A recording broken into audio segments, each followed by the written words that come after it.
श्रद्धेय मंच और मेरे सम्मुख उपस्थित भारतीय जनता पार्टी के क्रांतिकारी साथी जो 70 किलोमीटर दूर से आए हैं, जो इस प्रांगण में हैं और जो प्रांगण से बाहर भी हैं, ऐसे सभी क्रांतिकारी भारतीय जनता पार्टी के ज्येष्ठ और श्रेष्ठ कार्यकर्ता बंधुओं को मैं हार्दिक अभिनंदन और स्वागत करता हूं। मित्रों, मेरे कई ज्येष्ठ और श्रेष्ठ वक्ताओं ने केंद्र और प्रदेश की योजनाओं पर, विकास पर जो है प्रकाश डाला है। मैं आपको ये बताना चाह रहा हूं सूक्ष्म रूप से, क्योंकि बहुत से वक्ता यहाँ उपस्थित हैं और मुख्य अतिथि आदरणीय केशव प्रसाद जी भी यहाँ आने वाले हैं। हमारे परमेश्वर लाल सैनी जी भाग्य के सिकंदर हैं। 5 साल में तीसरा चुनाव आप सबके बीच में लड़ रहे हैं। 2019 में लोकसभा लड़े, 22 में विधानसभा लड़े और 24 में लोकसभा फिर लड़ रहे हैं। 5 साल में 3 टिकट भारतीय जनता पार्टी इतनी बड़ी पार्टी होकर किसी को दे रही है, इसका मतलब सीधे सीधे ईश्वर की कृपा उसके पास और उसके ऊपर है। मित्रों, और आप देख लो, ये चुनाव तीसरे चरण में चला गया। ये भी एक भाग्यशाली व्यक्ति का ही खेल है। तीसरे चरण में ये चुनाव है। अगर ये चुनाव पहले चरण में होता, 19 अप्रैल को होता, तो आप में से बहुत से भाई बहन अपने खेतों में काम कर रहे होते। कोई गेहूं निकालने का काम कर रहा होता, कोई गेहूं काटने का काम कर रहा होता, परसेंटेज डाउन हो सकती थी। लेकिन ये 7 मई को चुनाव होने जा रहा है, तीसरा चरण है और अभी कम से कम 15 से 17 दिन है। हमारे सभी किसान भाइयों के गेहूं तो गेहूं, उनका भुज भी घर के अंदर आ जाएगा और किसान और जवान सब एकदम खाली हो जाएंगे। क्रांतिकारी साथियों, ये भी भाग्य की बात है कि परमेश्वर लाल सैनी का इस बार मुकद्दर का सिकंदर, ईश्वर की कृपा, ऊपर वाले की कृपा सीधे उनके एकदम ऊपर है। मित्रों, मैं ज्यादा कुछ नहीं कहूंगा, एक उदाहरण देके अपनी बात आगे बढ़ाऊंगा। एक स्त्री थी, वो ईश्वर का बहुत ही ध्यान और सत्संग में लगी रहती थी। उसका जो पति था वो नास्तिक था, ईश्वर को ना मानने वाला था। अब उसके एक दिन उसके घर पे एक संत महात्मा आ गए और उसने कहा, उस स्त्री ने कहा कि हे महात्मा जी, मैं बहुत आस्तिक हूँ, ईश्वर को मानने वाली हूँ और मेरा पति ईश्वर को ना मानने वाला है, नास्तिक है, मेरा भी विरोध करता है, मुझे भी अपमानित करता है। इसके लिए क्या करना चाहिए?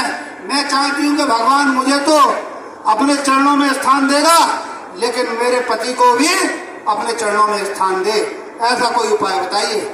महात्मा भी सिद्ध पुरुष था, उसने कहा कि तू आने वाले समय में तेरे 1-2 साल बाद जब भी पुत्र की प्राप्ति हो तो तू अपने बच्चे का नाम परमेश्वर रख देना। तो बोले परमेश्वर रख दो? बोले हाँ परमेश्वर रख देना। तो बोले उससे क्या होगा? बोले जब तेरा पति बुजुर्ग हो जाएगा, चलने फिरने से मोहताज हो जाएगा और खटिया पे लेटा रहेगा, तो वो केवल अपने पुत्र को आवाज देगा और पुत्र का नाम परमेश्वर होगा। परमेश्वर परमेश्वर कहेगा हर बात पे कि परमेश्वर पानी ले आ, परमेश्वर दूध ले आ, परमेश्वर चाय ले आ, परमेश्वर खाना ले आ। तो वो परमेश्वर समझेगा कि ये मुझे पुकार रहा है और इसी से तेरे पति की सदगति मिलेगी और ईश्वर के चरणों में स्थान मिलेगा। तो मित्रों, ये वही परमेश्वर लाल है, इनका नाम जपते रहो, आपको भी बहुत ऊंचाइयों तक आने वाले समय में मौका मिलने वाला है। ऐसे परमेश्वर लाल जिनका साक्षात ईश्वर का आप नाम ले रहे हो, तो ऐसे परमेश्वर लाल एक बार जरा जोरदार जिंदाबाद कर दो। परमेश्वर लाल, परमेश्वर लाल जिंदाबाद। परमेश्वर का नाम आपको भूलना नहीं है, आपको बेहतर स्थिति में देने का काम करेंगे परमेश्वर लाल। मित्रों, 2 शब्द हैं, एक डायरेक्शन है और एक कंडीशन है। डायरेक्शन का मतलब है दिशा और कंडीशन का मतलब है दशा। केवल छोटी की मात्रा का अंतर है दिशा और दशा में। जिस व्यक्ति का गुरु अच्छा हो, जिसका दल अच्छा हो, जिसका नेता अच्छा हो और जिसका पिता अच्छा हो, जो अच्छी डायरेक्शन दे सकता हो, अच्छी डायरेक्शन अगर देने वाला मिल जाए, भले ही कंडीशन खराब हो, चाहे वो शरीर की हो, चाहे वो घर की हो, चाहे वो खेत की हो, चाहे वो जमीन की हो, चाहे वो व्यापार की हो, अगर कंडीशन खराब भी है और डायरेक्शन अच्छी है तो उसकी कंडीशन अपने आप ठीक हो जाएगी। मोदी जी ने जो किया वो पूरा देश जानता है और पूरी दुनिया जानती है और पूरा मंच उस पर चर्चा करता है, लेकिन मोदी ने इस भारत को डायरेक्शन देने का काम किया है, दिशा देने का काम किया है। जब दिशा देने वाला सही मिल गया तो व्यक्ति की, देश की, प्रदेश की, गांव की, समाज की स्थिति, दशा अपने आप ठीक हो जाएगी मित्रों, अपने आप ठीक हो जाएगी। तो ऐसे परमेश्वर लाल भी हैं, ये आपको डायरेक्शन देने का काम मित्रों करेंगे और इस लोकसभा संबल की स्थिति बहुत ही बढ़िया होने वाली है। नए नए विकास के कार्य भी आने वाले हैं, नई नई योजनाएं भी आएंगी हम सबके लिए और बहुत पावर मिलने वाली है, बैकअप मिलने वाला है।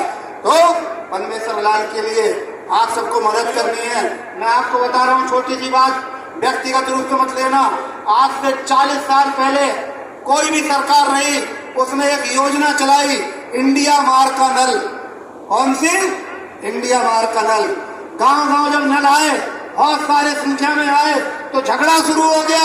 झगड़ा क्या शुरू हो गया कि भैया मैं नल न लगवाऊंगा, उनने कहा ओमवीर जी ने कि मैं नल न लगवाऊंगा, आदरणीय विधायक जी बोले सत्येंद्र जी कि भैया मैं नल लगवाऊंगा, हमारे खड़गवंशी जी बोले राम स्वरूप जी के मैं नल लगवाऊंगा, चला हमारे कमल जी बोले कि मैं नल लगवाऊंगा। क्यों नहीं लगवाऊंगा भाई? बोले सरकारी जमीन हो जाएगी, मोहल्ले में मेरे घर के आगे नल लग जाएगा तो सरकारी हो जाएगी। लोगों में झगड़ा हो गया सरकारी नल ना लगवाने का। लेकिन जब 15 साल गुजरे धीरे धीरे तो दूसरा झगड़ा शुरू हो गया। और दूसरा झगड़ा शुरू क्या हो गया कि भैया मैं भी नल लगवाऊंगा, मैं भी नल लगवाऊंगा, इंडिया मार्ग का नल की मुझे भी जरूरत है, मुझे भी जरूरत है, मेरे घर के आगे भी लगा दे। और बहुत सारे लोग तो घर के अंदर भी लगाने लगे। कितनी देर के बाद, कितने वर्षों के बाद समझ में आई कि इंडिया मार्ग का नल का पानी अपने नल से बेहतर है। ये कितनी देर के बाद समझ पाए हम। तो हम 5 साल पहले चूक कर गए थे, बाद में पछताए थे। इस बार चूक नहीं होनी चाहिए, नहीं तो इंडिया मार्ग का नल की तरह आपको फिर जो है आपस में झगड़ना पड़ेगा कि मेरे यहाँ लगाओ, मेरे यहाँ लगाओ।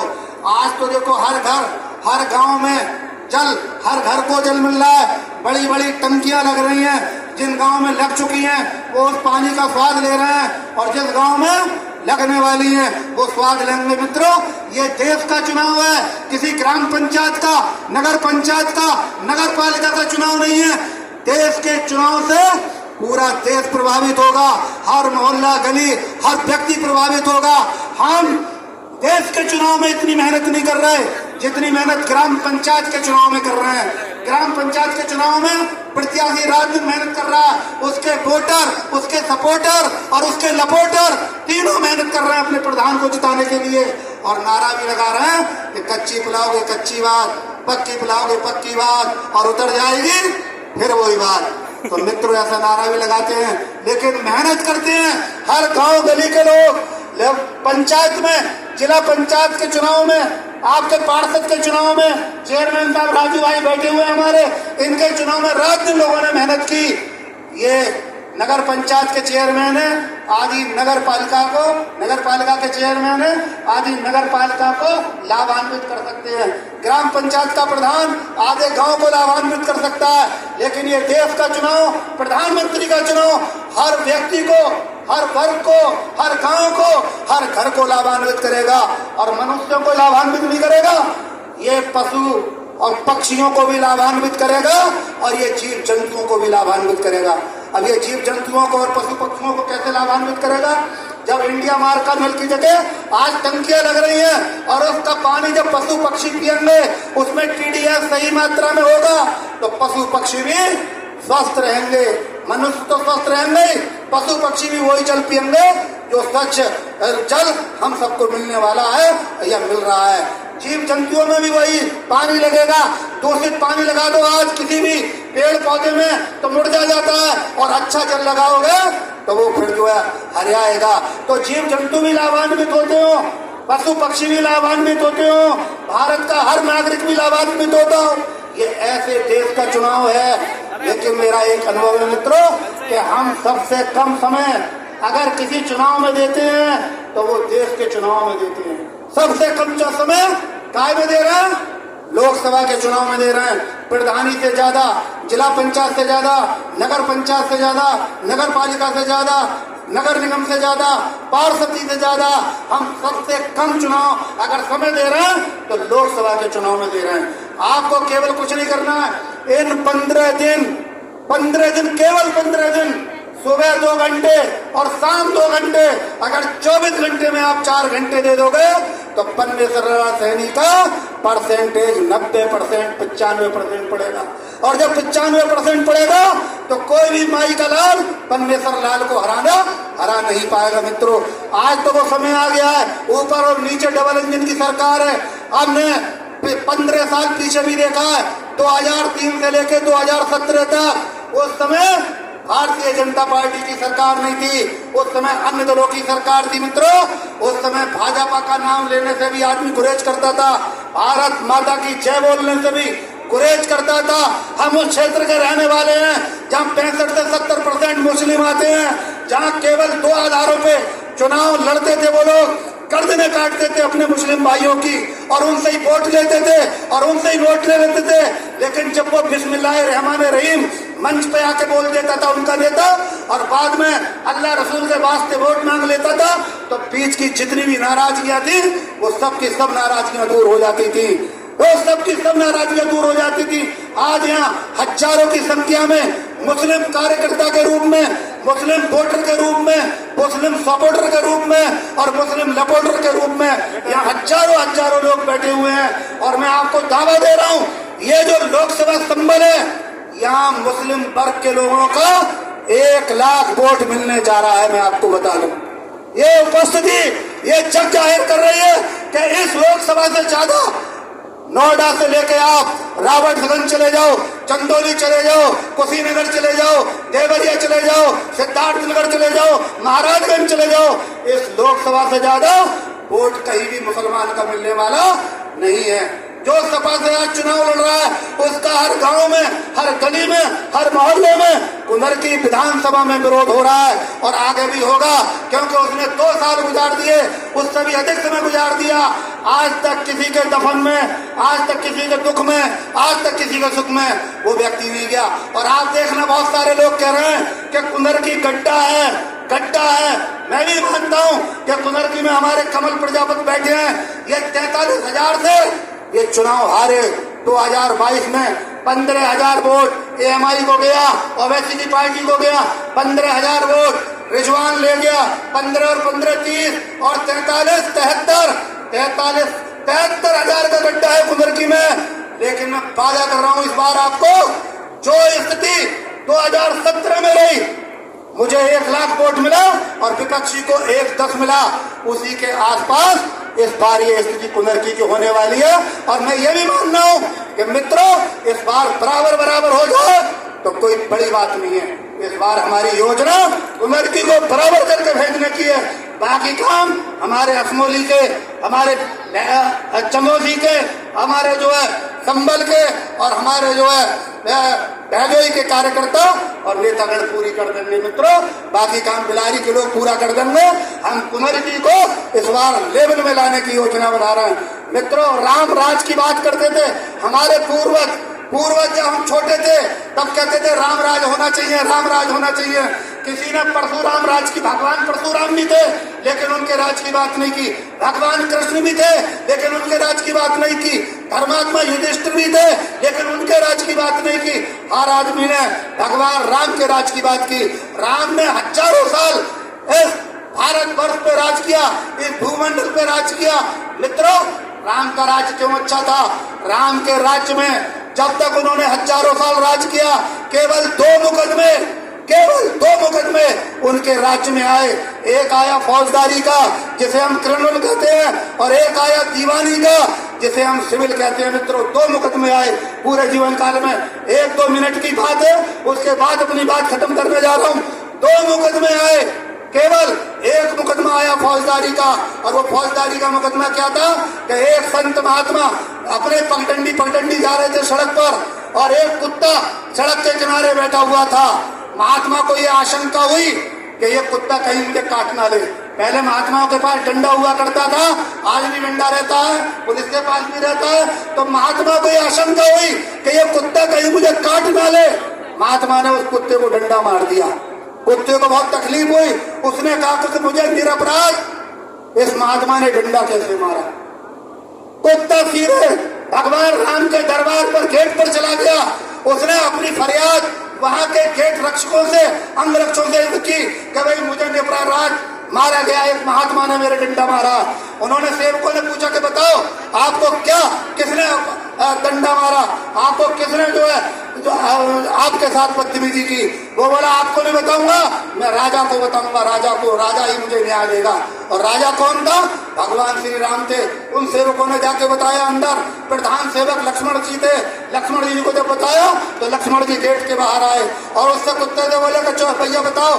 बोले आप राजा हो? बोले राजा नहीं हूं मैं, राजा का प्रधान सेवक हूं। बोले नहीं, मैं अपनी पीड़ा, अपना दुख, अपना कष्ट केवल और केवल राजा को बताऊंगा, मैं आपको नहीं बताऊंगा। तो बोले भैया चल अंदर चल, अंदर चल, राजा के पास ही चल। बोले ये मेरी हद है, इस हद से मैं अंदर भी नहीं जाऊंगा। क्योंकि पहले आपने देखा होगा, हमारे बुजुर्ग बैठे हैं इधर और इधर, पहले कुत्ता जो है देहरी के अंदर प्रवेश नहीं करता था। जो घर की मालकिन होती थी वो देहरी के बाहर सबसे अंतिम रोटी या जो भी बचता था वो बाहर खिलाती थी। आज तो कुत्ता खटिया पे भी सो रहा है, बेड पे भी सो रहा है, गोद में भी खेल रहा है। लेकिन उस समय हद थी, 30, 40, 50 साल तक पहले भी हद थी। मेरी 55 साल की आयु हो गई, मैंने भी कुत्ते को हद पे बैठे हुए देखा है।